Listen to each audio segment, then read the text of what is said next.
Hindi class में आप सभी लोगों का स्वागत है। बच्चों, आज हम कक्षा 8 की जो प्रज्ञा पुस्तक आपकी है उसमें से तीसरा पाठ आपका है सच्ची वीरता, जिसको सरदार पूर्ण सिंह जी ने लिखा है। इस पाठ को पढ़ेंगे और इसका जो अर्थ है उसको बहुत ही आसान भाषा में समझेंगे। तो ये पाठ बहुत ही इम्पॉर्टेंट है। तो बच्चों, आप इस वीडियो को आखिरी तक ज़रूर देखिएगा ताकि आपको सच्ची वीरता पाठ अच्छे से समझ में आ जाए। और अगर आप इस तरह के और भी नए नए वीडियो पाना चाहते हैं तो आप चैनल को सब्सक्राइब ज़रूर कर लें। आपके लिए लगातार ऐसे वीडियो बनते रहेंगे और आप तक पहुंचते रहेंगे।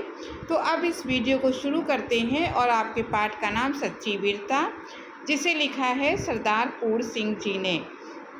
इसमें वीर पुरुषों के बारे में बताया गया है। वीर पुरुषों के उदाहरण देकर जो सच्ची वीरता है उसका बखान यहाँ पर लेखक ने किया है। तो यहाँ पर कहा गया सच्चे वीर पुरुष धीर, गंभीर और आज़ाद होते हैं। लेखक ने क्या कहा कि जो सच्चा वीर होता है, सच्चे वीर जो व्यक्ति होते हैं वो धैर्यशाली होते हैं, उनमें धैर्य का गुण होता है, उनमें गंभीरता होती है और वो मन से स्वतंत्र होते हैं, आज़ाद ख्याल के होते हैं, अपने आप में वो स्वतंत्र होते हैं, किसी के गुलाम नहीं होते।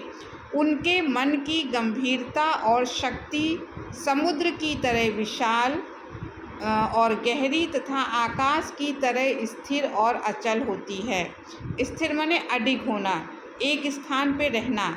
तो क्या कहा गया कि उनके मन की गंभीरता, किसके मन की? जो वीर पुरुष हैं उनके अगर मन की गंभीरता को नापा जाए तो उनकी गंभीरता और जो शक्ति है समुद्र की तरह, जिस तरह से समुद्र विशाल है और समुद्र गहरा है, उसी प्रकार से जो वीर पुरुष हैं उनके मन में के जो गंभीरता है, गंभीरता का गुण है और जो शक्ति है वो समुद्र की तरह ही विशाल और गहरी है और आकाश की तरह स्थिर है। जैसे आकाश अपनी जगह स्थिर रहता है और अचल रहता है, इधर उधर आकाश नहीं चलता है, तो उसी प्रकार आकाश की तरह स्थिर और उनकी वीरता अचल होती है। परंतु जब ये शेर गरजते हैं तब सदियों तक उनकी दहाड़ सुनाई देती रहती है। अब यहाँ कहा कि वीर पुरुष जब बोलते हैं, वीर पुरुष को यहाँ पे शेर से तुलना की गई है कि जैसे वीर पुरुष शेर के समान होते हैं, जैसे शेर गरजते हैं तो उनकी दहाड़ सुनाई देती है, उसी प्रकार वीर पुरुष जब गर्जना करते हैं, जब बोलते हैं, तब युगों तक उनकी दहाड़, उनकी बोली सुनाई देती है और अन्य सब आवाज़ें बंद हो जाती हैं और जितनी आवाज़ें हैं वो सुनाई देना बंद हो जाती हैं। अब आगे देखिए, एक बार एक, यहाँ पर उन्होंने एक उदाहरण लिया है, तो इस उदाहरण को समझते हैं। एक बार एक बागी गुलाम और एक बादशाह के बीच बातचीत हुई। यहाँ पर लेखक कहते हैं कि एक बार की बात है, एक गुलाम, गुलाम कहते हैं दास को, सेवक को कहते हैं, नौकर को कहते हैं, कि एक गुलाम था जो बादशाह के पास रहता था और बागी हो गया था। एक बादशाह के बीच में दोनों बागी गुलाम, सेवक और बादशाह के बीच में आपस में बातचीत होती है। यह गुलाम कैदी दिल से आज़ाद था। ये जो कैदी था वो दिल से स्वतंत्र था, आज़ाद था, वो किसी के बंधन में नहीं रहता था।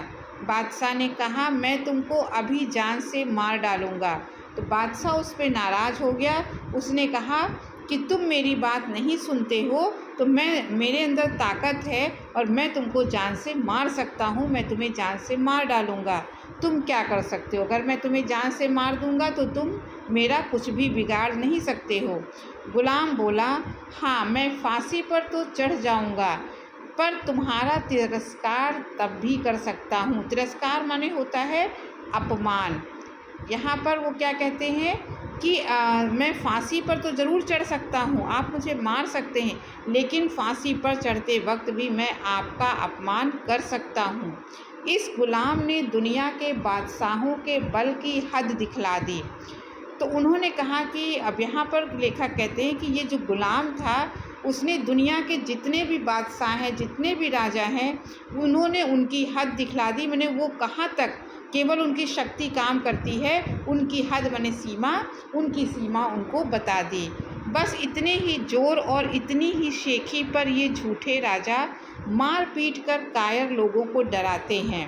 अब लेखक का कहना है कि कोई राजा का जो सेवक है, कैदी है, नौकर है, वो उसको डराता, ज़रा सा भी अगर वो उनकी बात नहीं मानता है तो उतने में अपनी ये शेखी बघाड़ते हैं और अपनी हेकड़ी से मार पीट कर कायर लोगों को डराते। जो लोग कायर होते हैं, जिनको अपने शरीर की फ़िक्र होती है कि राजा कहीं हमको मार ना डाले, तो ऐसे डरपोक लोगों को राजा हमेशा डराया करते हैं। चूँकि लोग शरीर को अपने जीवन का केंद्र समझते हैं। यहाँ कहा गया कि जो मनुष्य है, जो व्यक्ति है, वो अपने शरीर को सब कुछ समझता है, शरीर को ही ज़िंदगी समझता है। इसीलिए जहाँ किसी ने इनके शरीर पर ज़रा ज़ोर से हाथ लगाया, तो जैसे ही इनके शरीर पर किसी ने ज़ोर ज़बरदस्ती की, इनको जैसे लगा कि मेरी जान अब चली जाएगी, तो वहाँ पर ये मारे डर के अधमरे हो जाते हैं। अभी राजा ने उनको मारा नहीं है। जो शक्तिशाली लोग हैं वो कायर लोगों को डरा सकते हैं, लेकिन वीरों को कभी डरा नहीं सकते। तो कहा कि जैसे ही इनके, क्योंकि वो शरीर को ही अपना जीवन समझते हैं, तो जैसे ही शरीर पर कोई हाथ लगाता है, वैसे डर के मारे वो अधमरे हो जाते हैं। केवल शरीर रक्षा के निमित्त ये लोग राजाओं की ऊपरी मन से पूजा करते हैं। यहाँ पे कहा गया कि जो कायर लोग होते हैं, केवल अपने प्राणों की रक्षा करने के लिए ये जो राजा हैं, जो बादशाह लोग हैं, उनकी वो ऊपरी मन से पूजा करते हैं, अंदर से वो उनकी पूजा नहीं करते हैं। सच्चे वीर अपने प्रेम के जोर से लोगों के दिलों को सदा के लिए बांध देते हैं। अब यहाँ लेखक कहते हैं कि जो सच्चे वीर पुरुष होते हैं, वो अपने प्रेम के जोर से, अर्थात वो अपने प्रेम से लोगों के दिलों को अपने दिल से बांध लेते हैं, प्रेम से लोगों के दिलों पर राज्य करते हैं, प्रेम से लोगों के दिल को बांध लेते हैं। फौज, तोप, बंदूक आदि के बिना ये शहंशाह होते हैं। ऐसे वीर पुरुषों के पास ना तो बड़ी बड़ी फौज होती है, ना तोपें होती हैं, ना सेना होती है, ना बंदूक होती है, फिर भी ये अपने मन के राजा होते हैं। मंसूर ने अपनी मौज में आकर कहा कि मैं खुदा हूँ। एक दूसरा उदाहरण अब यहाँ पर लेखक दे रहे हैं। कहते हैं कि मंसूर एक महान वीर हुए हैं। उन्होंने एक बार उनको मौज माने अपने आनंद में आकर उन्होंने ये कहा कि मैं ही खुदा हूँ। दुनियावी बादशाह ने कहा ये काफिर है। काफिर कहते हैं जो ईश्वर को नहीं मानता है। तो जो दुनिया का बादशाह था, मंसूर ने जब कहा कि मैं ही खुदा हूँ, तो दुनिया का जो बादशाह उस समय था, उसने कहा ये तो काफिर है, ये अपने आप को खुदा कहता है, ये भगवान को नहीं मानता है, ये खुदा को नहीं मानता है। मगर मंसूर ने अपने कलाम को बंद ना किया। कलाम माने होती है वाणी, लेकिन मंसूर ने अपने कलाम माने अपनी वाणी को बंद नहीं किया। वो लगातार यही कहता रहा कि मैं ही खुदा हूँ। पत्थर मार मार कर दुनिया ने उसके शरीर की बुरी दशा की।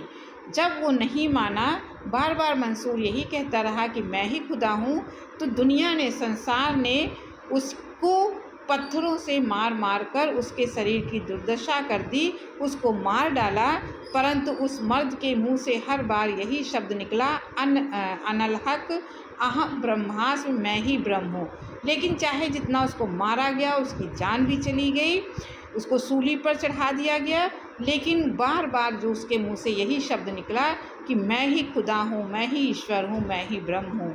मंसूर का सूली पर चढ़ना उसके लिए सिर्फ खेल था। अब मंसूर अपने प्राणों की रक्षा के लिए वो कायर नहीं था कि प्राणों की रक्षा करता, लेकिन उसने जो अपने मुंह से कहा वो उसी पर कायम रहा। उसे सूली पर चढ़ना मंजूर था, लेकिन उसे अपने शब्दों को बदलना मंजूर नहीं था। महाराजा रणजीत सिंह, अब देखिए एक और उदाहरण दिया। यहाँ लेखक उदाहरणों के माध्यम से सच्ची वीरता को बता रहा है। महाराजा रणजीत सिंह ने फौज से कहा, अटक के पार जाओ। अटक माने होती सिंधु नदी, सिंधु नदी को अटक कहा जाता था। तो महाराजा रणजीत सिंह की फौज दुश्मनों से लड़ने के लिए आगे बढ़ रही थी, तो बीच में सिंधु नदी आ गई। तो रणजीत सिंह ने अपनी सेना से कहा कि इस अटक के पार हो जाओ। सेना ये सिंधु नदी को पार कर जाए। अटक चढ़ी हुई थी माने अटक में बहुत ही अधिक उस समय पानी था, वो नदी लबालब पानी से भरी हुई थी और भयंकर लहरें उठी हुई थी। उस सिंधु नदी में उस समय बाढ़ आई हुई थी, पानी बहुत ज़्यादा चढ़ा हुआ था और भयंकर ऊंची ऊंची लहरें उठ रही थी। तब जब फौज ने कुछ उत्साह प्रकट ना किया, तब उस वीर को जोश आया। अब उसने सेना को तो आदेश दे दिया कि तुम इस सिंधु नदी को पार कर जाओ, क्योंकि उनको सिंधु नदी के उस पार जाना था। लेकिन नदी की पानी को देखकर सेना की हिम्मत नहीं पड़ी कि उस नदी को वो पार कर जाएं। तो जब देखा कि सेना कोई उत्साह नहीं दिखा रही है, नदी नहीं पार करना चाहती है, तो रणजीत सिंह को बहुत ही जोश आ गया। महाराजा ने अपना घोड़ा दरिया में डाल दिया। सेना से पहले उन्होंने अपना घोड़ा उस नदी में उतार दिया। कहा जाता है कि अटक सूख गई और सब पार निकल गए। उसकी वीरता के आगे ये कहा जाता है कि सिंधु नदी उसी समय सूख गई, उसका पानी सूख गया और पूरी सेना वहाँ से पार निकल गई। तो ऐसे कहते हैं वीर पुरुषों के कामों को। आगे फिर देखते हैं। अब यहाँ पर लाखों आदमी मरने मारने को तैयार हो रहे हैं। अब यहाँ पर फ्रांस के बारे में बताया गया है कि किस तरीके से लाखों आदमी इकट्ठे हुए युद्ध करने के लिए और एक दूसरे को मरने मारने के लिए तैयार हो रहे थे। गोलियां धुआंधार बरस रही थी दोनों तरफ से, सेना के दुश्मनों के दोनों तरफ से गोलियां बरस रही थी, गोलियां चल रही थी। आल्प्स के पहाड़ों पर फौज ने चढ़ना ज्यों ही असंभव समझा। ये नेपोलियन की घटना यहाँ पर लेखक बता रहे हैं कि आल्प्स के पहाड़ सामने आ गए। ऊंचे ऊंचे आल्प्स के पहाड़ होते हैं, तो सेना के सामने जब आल्प्स के ऊंचे पहाड़ आए तो सेना ने असंभव समझा कि इस आल्प्स को अब पार करना बिल्कुल ही असंभव है, हम लोग इसको पार नहीं कर सकते। त्यों ही वीर नेपोलियन को जोश आया। उसने देखा सेना आल्प्स को पार नहीं करना चाहती है और इसको पार करना बहुत ज़रूरी है, तो नेपोलियन को बहुत जोश आ गया। उसने कहा आल्प्स है ही नहीं। उसने संकल्प से कहा कि आल्प्स पर्वत तो है ही नहीं। फौज को निश्चय हो गया कि आल्प्स नहीं है। जब उसने ये कहा कि आल्प्स नहीं है तो सब फौज वालों को भी ये पता चल गया। उन्होंने अपने मन में ये ठान लिया कि आल्प्स पर्वत रास्ते में हमारे नहीं आया है, और सब लोग पहाड़ के पार हो गए और पूरी सेना पहाड़ के उस पार चली गई। अब आगे फिर फ्रांस का एक उदाहरण यहाँ पर देते हैं लेखक कि एक भेड़ चराने वाली सत्तगुड़ में डूबी हुई युवती कन्या के दिल में जोश आते ही फ्रांस एक शिकस्त से बच गया। कि फ्रांस की एक वीर कन्या थी, जॉन ऑफ आर्क उसका नाम था, और उस भेड़ चराने वो गई थी और रास्ते में जब देखा कि दुश्मन फ्रांस के हमारे देश के ऊपर फ्रांस पर चढ़ाई कर रहे हैं, तो वो वीरता के साथ उनके साथ भिड़ गई, उनके साथ युद्ध करने लगी और फ्रांस को उसने बचा लिया और उनको दुश्मनों को हरा दिया। वीरता की अभिव्यक्ति कई प्रकार से होती है। कभी उसकी अभिव्यक्ति लड़ने मरने में, खून बहाने में, तलवार तोप के सामने जान गंवाने में होती है। अब लेखक कहता है कि वीरता के कई रूप होते हैं, कई प्रकार होती है। कभी वीरता लड़ने मरने से पता चलती है, कभी खून बहाने से पता चलती है, या तलवार और तोप के सामने जान गंवाने से पता चलता है कि वीरता वीर पुरुष है।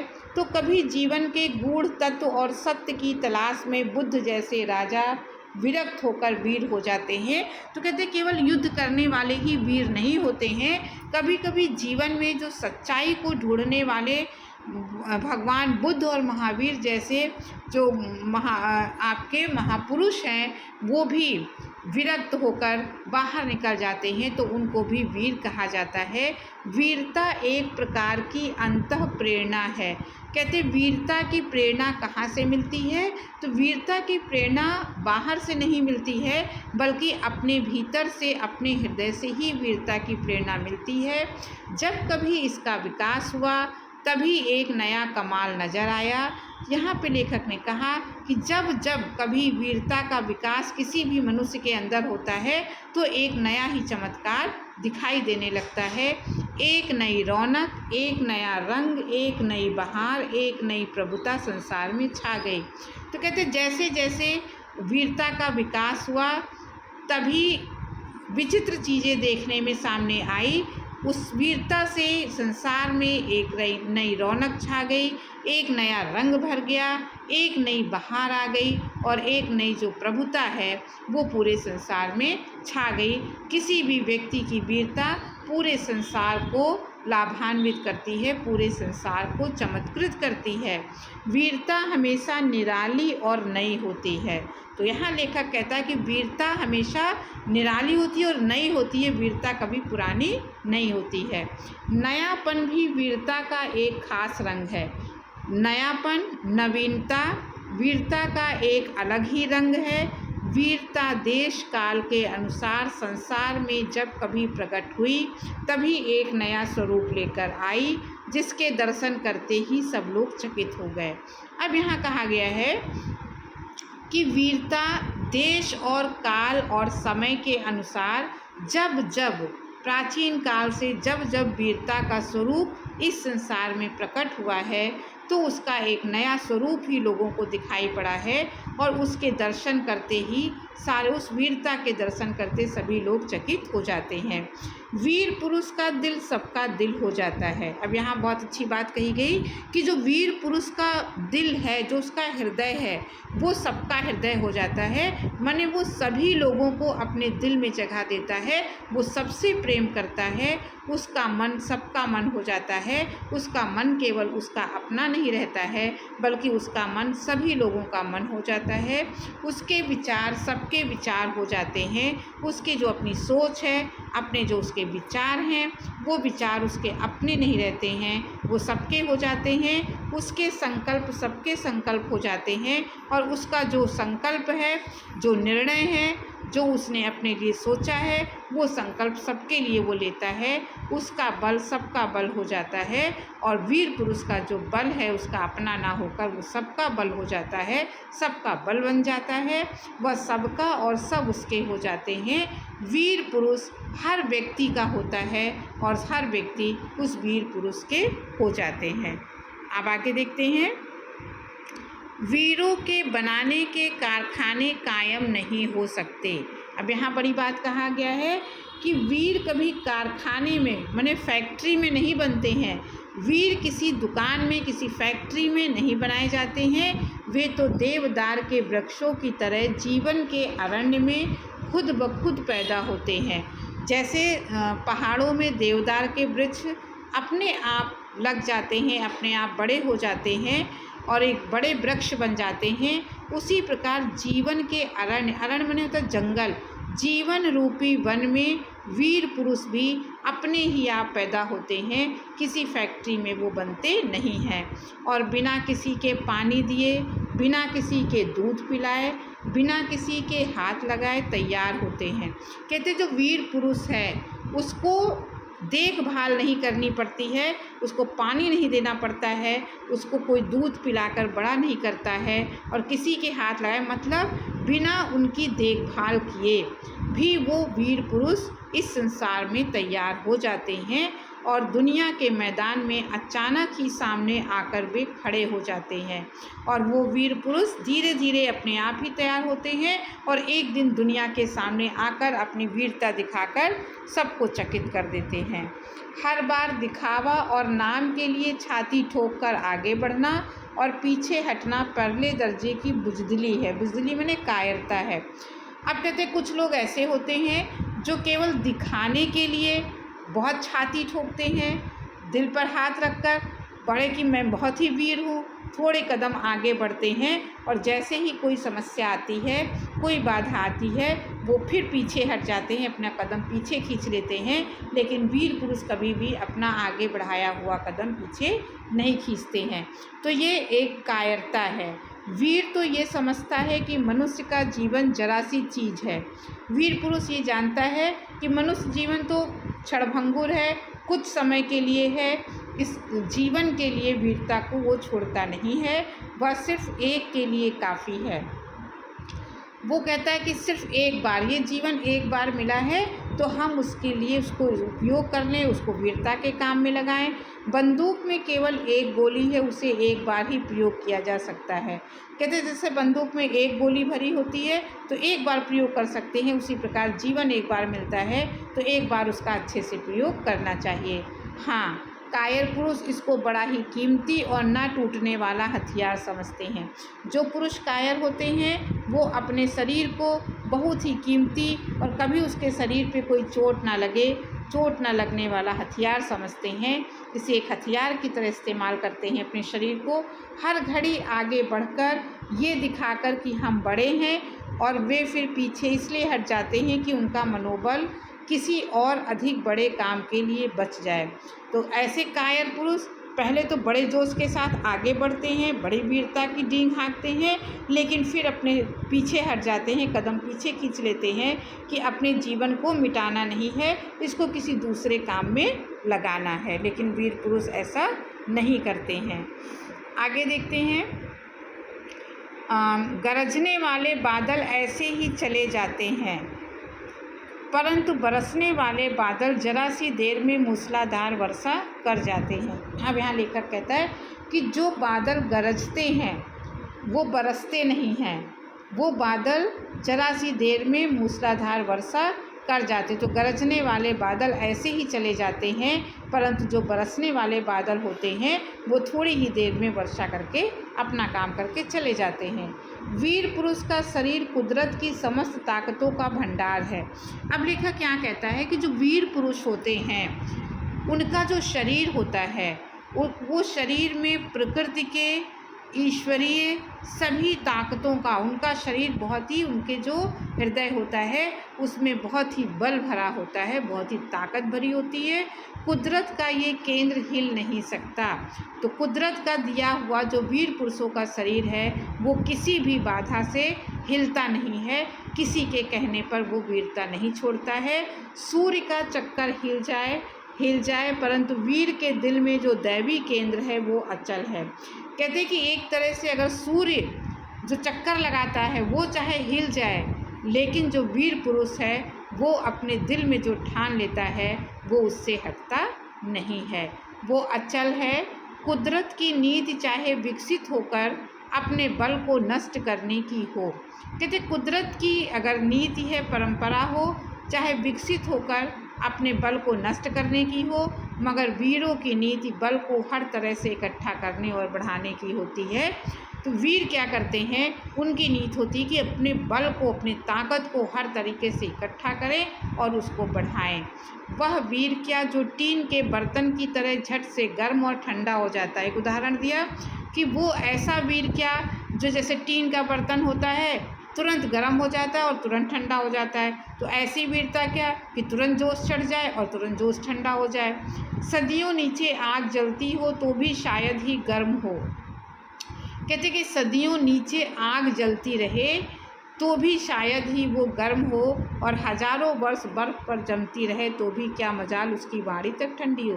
तो कहते जो वीर पुरुष हैं उनके भीतर आग सदियों तक जलती रहती है लेकिन वो गर्म नहीं होते, और वर्षों उनके ऊपर बर्फ़ की परत जमी रहे तो भी उनकी बाड़ी कभी भी ठंडी नहीं होती है, वो जोश से ही भरे रहते हैं।